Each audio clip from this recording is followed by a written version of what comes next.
राधे राधे दोस्तों, कैसे हैं आप सब लोग। अगर आप जानना चाहते हैं कि जैसा बोते हैं वैसा ही हमें काटना पड़ता है, जैसा कर्म करोगे वैसा ही फल मिलेगा, लेकिन कैसे, तो मेरी वीडियो एंड तक सुनना। अपने YouTube, WhatsApp एंड Instagram के लिंक मैंने अपने टाइटल और डिस्क्रिप्शन में शेयर कर दिए हैं। कृपया चेक कीजिएगा, क्लिक कीजिएगा, लाइक सब्सक्राइब एंड फॉलो करना ना भूलना। अच्छा लगे तो रिकमेंड भी करो और दूसरों को शेयर करके बोलो कि फॉलो करें, और अपने कमेंट्स भी करिए। तो दोस्तों, मैं ये वीडियो आगे बढ़ाती हूँ और सबसे ये पूछना चाहती हूँ कि सब ये तो बड़े अच्छे से जानते हैं कि जैसा कर्म करेंगे वैसा ही फल मिलेगा, जैसा बोएंगे वैसा काटेंगे, लेकिन कैसे। तो दोस्तों, जो आप कर्म करते हैं, अगर उसे ये सोच के करते हैं कि हम 4 कपड़े बांट रहे हैं, खूब दान दक्षिणा भंडारे कर रहे हैं, या किसी का गरीब का भला कर रहे हैं, या ऐसा कुछ सोच के करते हैं कि हम जैसा कर रहे हैं वैसा फल हमें मिलेगा, ये सोच के हम ये सब कर रहे हैं, तो क्या समझते हैं, क्या आपके भाव ऊपर वाले को समझ में नहीं आते हैं? क्या उसे ये समझ में नहीं आता कि आप एक पाने की इच्छा मन में लेके ये चीजें कर रहे हैं? तो जैसा बोगे वैसा काटने का जो कहावत है वो कैसे सच हुई, यही सोच रहे होंगे आप लोग। लेकिन उसमें ये कहाँ कहा गया है कि अभिप्राय के हिसाब से काम करो। सच्चे मन से जो कर रहे हैं वो होते हैं कर्म। जो आप कर रहे हैं, बस जो आप करते टाइम ये नहीं सोच रहे कि हमें कोई देख रहा है, या हमारे ऊपर कोई कैमरा लगा है, या हमें 4 लोगों के सामने कैमरों के सामने दिखाना है, ये सोच के नहीं कर रहे। जो आप डेली रूटीन में कर रहे हैं, जो आपका दिमाग आपसे करवा रहा है, जो आपकी सोच आपसे करवा रही है, जो आपकी मानसिक हालात, आपके आसपास के लोग, आपके खुद की समझ आपसे करवा रही है, वो कर्म की गिनती में आता है। और वो कर्म की गिनती में मत गिनिए जिसको आप ये सोच के कर रहे हैं कि इसका फल हमें चाहिए क्योंकि हम अच्छा कर रहे हैं।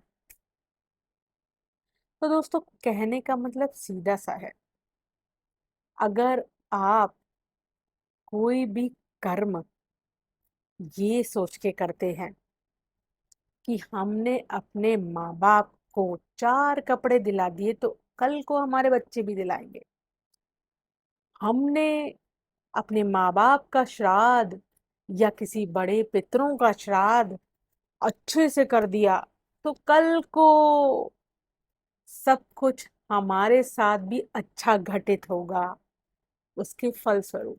लेकिन कर्म करने के बाद फल आप खुद कैसे डिसाइड कर लेते हैं भाई? जिसने आपको बनाया है ना, आपके कर्मों का क्या उचित फल होगा वो भी वही डिसाइड करेगा। इसलिए कुछ भी करने से पहले यदि आपको ये ना सोचना पड़े कि कोई हमें देख रहा है, अपने कर्म सात्विक रखें, अपना मन सात्विक रखें, अपने दिल में अच्छे भाव रखें, तो शायद उन कर्मों का फल जैसा आप सोच भी नहीं सकते उस हिसाब से हो सकता है। लेकिन अगर आप हर कर्म में अपना फल या अपना फायदा सोच के कर रहे हैं, तो ये तो भाई सामने वाले को भी समझ में आ जाता है, तो फिर आप उसको पागल थोड़ी ना बना सकते हैं। वो सब देख रहा है, उसको सब पता है। उसने आपको बनाया, उसने कर्मों के फलों को बनाया, कर्म बनाए। तो जहां कोई आपको देख रहा है, जहां हमें दिखावा करना पड़ रहा है, ये सब आप सोच के कर रहे हैं, उसका फल भी आपको अपने ही हिसाब से चाहिए, तो ये तो नहीं हो सकता भाई। ये सब डिसाइड करने वाला वो ऊपर वाला ही है, उसको आप बेवकूफ नहीं बना सकते हैं। वो जो है ना, आपको वही फल देगा जो आपने अपने कर्मों द्वारा अपने लिए डिसाइड करे होंगे।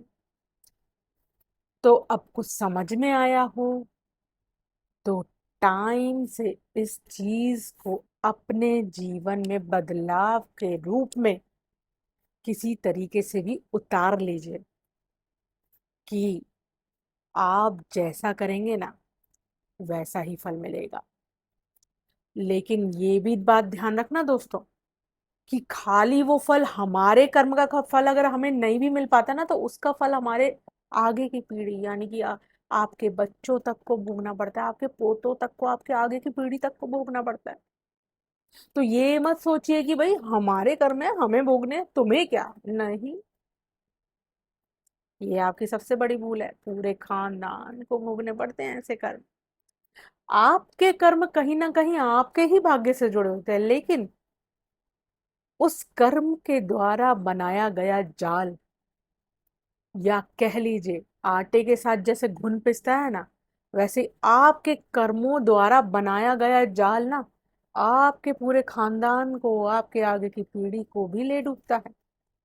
इसलिए आप अपने माँ बाप, अपने बड़ों के साथ आज जैसा व्यवहार कर रहे हैं ना, कल को आपके बच्चे या आपके जानने वाले जिन से आप बहुत प्यार करते हैं वही सेम होने वाला है, कोई डाउट नहीं है। इसलिए अपने कर्मों के फल खुद डिसाइड ना कीजिए, इससे बढ़िया पूरा फोकस लगाइए अपने कर्मों को अच्छा करने में, क्योंकि फल ऊपर वाला डिसाइड करेगा।